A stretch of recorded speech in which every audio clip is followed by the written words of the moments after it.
सुप्रभात हिमाचल तो मौजूद हुए हैं आपके सामने हिमाचल प्रदेश की सुबह की ताज़ा खबरों के साथ। तो आइए शुरू करते हैं बिना समय गवाए हुए नॉन स्टॉप ताज़ा खबरों के सिलसिले। रोहतांग दर्रा सहित ऊंची चोटियों पर हिमपात, मैदानों में छाई रही धुंध, इस दिन से मौसम साफ। रोहतांग दर्रा सहित ऊंची चोटियों पर पिछले कल हल्का हिमपात हुआ। लाहौल से स्पीति घाटी को जोड़ने वाली कुंजुम पास में भी हल्का हिमपात हुआ है। वहीं हिमाचल प्रदेश के मैदानी जिलों मंडी और बिलासपुर के कई क्षेत्रों में पिछले कल सुबह और शाम के समय धुंध छाई रही। धुंध पड़ने से 50 से 100 मीटर अधिक तक साफ नहीं दिखने से वाहनों की आवाजाही भी प्रभावित हुई। 3 और 4 दिसंबर को भी धुंध छाई रहने का येलो अलर्ट जारी हुआ है। दूसरी ओर शिमला सहित प्रदेश के कई क्षेत्रों में पिछले कल बादल छाए रहे। इससे प्रदेश के अधिकतम तापमान में सामान्य से 2 से 3 डिग्री की कमी दर्ज हुई। कोरियर से उत्तर प्रदेश भेजी गई 40 लाख की नकली दवाइयां पकड़ी। राज्य दवा नियंत्रक प्राधिकरण की टीम ने पिछले कल सोलन के हिमाचल प्रदेश के बद्दी से कोरियर से उत्तर प्रदेश भेजी गई 40 लाख की नकली दवाइयों को पकड़ा है। गिरोह इन्हें कोरियर के जरिए ठिकाने लगाने की तैयारी में था। फर्जी बिल ट्रेस करने पर टीम को पता चला कि कोरियर के माध्यम से भी नकली दवाओं की सप्लाई हुई है। यह कोरियर आगरा के लिए भेजा गया है। वहीं ऐसे में हिमाचल दवा नियंत्रक अधिकारी ने पिछले कल आगरा पुलिस और ड्रग कंट्रोलर से संपर्क किया। इसके बाद नकली दवाओं के इस कोरियर को जब्त कर लिया गया। पता लगाया जा रहा है कि इससे पहले कितने कोरियर भेजे गए हैं। वहीं नकली दवा कारोबार के इस मामले में भले ही आगरा का मुख्य आरोपी मोहित बंसल हिरासत में है, लेकिन गिरोह दवाओं को ठिकाने लगाने में लगा है। 37 घंटे 46 मिनट तक लगातार पहाड़ में दौड़ते रहे ट्रेल रनर सचिन शर्मा, 13 चक्कर में पूरी की चुनौती। पर्यटन नगरी मनाली के नसोगी गांव में वर्षों से रह रहे दिल्ली के सचिन शर्मा ने ट्रेल दौड़ के क्षेत्र में नया कीर्तिमान स्थापित किया है। एवरेस्टिंग नामक ग्लोबल ट्रेल दौड़ में उन्होंने लगभग 3000 मीटर तक की ऊंचाई तक दौड़ लगाई। नसोगी से लामू ढंग के लिए वह सुबह निकले और पूरी रात चलते रहे। 37 घंटे 46 मिनट में उन्होंने कुल 13 चक्कर लगाकर चुनौती को पूरा किया। वहीं नसोगी से लम्मा ढूक की दूरी लगभग 65 किलोमीटर है। सचिन ने दावा किया है कि भारत में इस तरह की ट्रेल दौड़ का लक्ष्य पूरा करने वाले वो पहले शख्स हैं। मनाली में पत्रकार वार्ता के दौरान सचिन ने कहा कि वो इस दौड़ के लिए उन्होंने लामू ढंग को चुना था। मनाली में पत्रकार वार्ता के दौरान सचिन ने कहा कि इस दौड़ के लिए उन्होंने लम्मा ढूक को चुना था। सप्ताह में एक दिन छोड़कर होगी कुल्लू धर्मशाला के लिए हवाई उड़ान। सप्ताह में एक दिन छोड़कर कुल्लू और धर्मशाला के लिए हवाई उड़ान होगी। 9 दिसंबर को दिल्ली से शिमला और फिर कुल्लू के लिए हवाई जहाज उड़ान भरेगा। 10 दिसंबर को दिल्ली से शिमला और शिमला से धर्मशाला के लोगों को हवाई सेवा सुविधा मिलना आरंभ हो जाएगी। हेली टैक्सी की टाइमिंग को ध्यान में रखकर इन हवाई उड़ानों के दिन तय किए जा रहे हैं। वहीं सरकार चाहती है कि प्रदेश की हवाई उड़ानों और हेली टैक्सी सेवा की टाइमिंग में कोई टकराव न हो। ऐसे में हवाई सेवा की टाइमिंग निर्धारित करने में खासी कसरत करनी पड़ रही है। सरकारी वाहन के दुरुपयोग मामले की जांच करेंगे HRTC के महाप्रबंधक ऑपरेशन।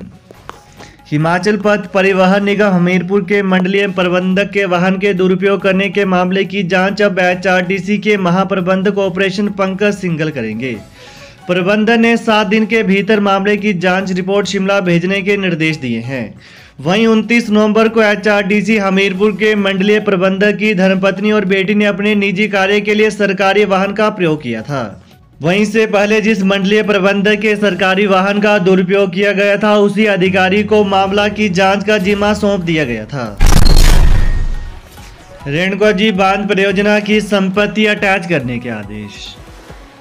रेणुका जी बांध परियोजना से जुड़े विस्थापितों के एक मामले में जिला एवं सत्र न्यायाधीश सिरमौर की अदालत ने कड़ा रुख अपनाते हुए बांध प्रबंधन की तमाम संपत्ति अटैच करने के आदेश जारी किए हैं। वहीं आगामी 7 दिन के भीतर तमाम संपत्ति की सूची अदालत को सौंपने के लिए कहा गया है, ताकि संपत्ति से विस्थापितों के मुआवजे का भुगतान किया जा सके। रेणुका जी बांध में मर्ज होने वाले मौजा दीद बगड़ के विस्थापितों के करीब 42 करोड़ रुपए के मुआवजे का भुगतान बांध प्रबंधन अभी तक नहीं कर पाया है। वहीं विस्थापितों ने इस मामले को अदालत में चुनौती दी थी। NIOS में 10 जनवरी तक जमा करवाएं परीक्षा शुल्क। राष्ट्रीय मुक्त विद्यालय शिक्षा संस्थान NIOS की अप्रैल व मई 2023 में आयोजित होने वाली माध्यमिक व उच्चतर माध्यमिक की सार्वजनिक परीक्षा में सम्मिलित होने वाले परीक्षार्थियों के लिए परीक्षा फीस केवल ऑनलाइन माध्यम से ही ली जाएगी। क्षेत्रीय निदेशक कमांडर परमप्रीत सिंह के मुताबिक ऑनलाइन माध्यम से परीक्षा फीस जमा करने के लिए पोर्टल राष्ट्रीय मुक्त विद्यालय शिक्षा संस्थान की वेबसाइट पर लिंक उपलब्ध होगा। उन्होंने बताया कि नई व पिछली परीक्षा के असफल अभ्यर्थी बिना विलंब शुल्क के 10 जनवरी 2023 तक परीक्षा फीस भर सकेंगे। अक्टूबर-नवंबर 2022 परीक्षा के लिए पंजीकृत परीक्षा में बैठे अभ्यर्थी 26 दिसंबर से 10 जनवरी तक बिना विलंब शुल्क के परीक्षा फीस भरेंगे। अभ्यर्थियों को बड़ी राहत, JBT बैच वाइज भर्ती शुरू करने को मंजूरी, 50% पदों पर चलेगी प्रक्रिया। हिमाचल प्रदेश के अलग अलग जिलों में JBT की बैच वाइज भर्तियों को फिर से शुरू करने के लिए राज्य चुनाव आयोग ने मंजूरी दे दी है। इस मंजूरी के मिलने के बाद प्रदेश में उन JBT अभ्यर्थियों को बड़ी राहत मिली है जो बैच वाइज भर्ती शुरू न होने से परेशान थे। दरअसल प्रदेश के कुछ जिले ऐसे थे जहां पर बैच वाइज भर्तियों को शुरू करने के लिए शिक्षा विभाग ने परमिशन तो दे दी थी, लेकिन भर्तियों को शुरू नहीं किया जा सका था। इस बीच हिमाचल प्रदेश में विधानसभा चुनाव के चलते आदर्श आचार संहिता लागू हो गई थी और भर्तियों का प्रोसेस रुक गया था। दिल्ली से लौटे CM सचिवालय पहुंचे, जयराम ने साइन किए भारत सरकार को जाने वाले DO।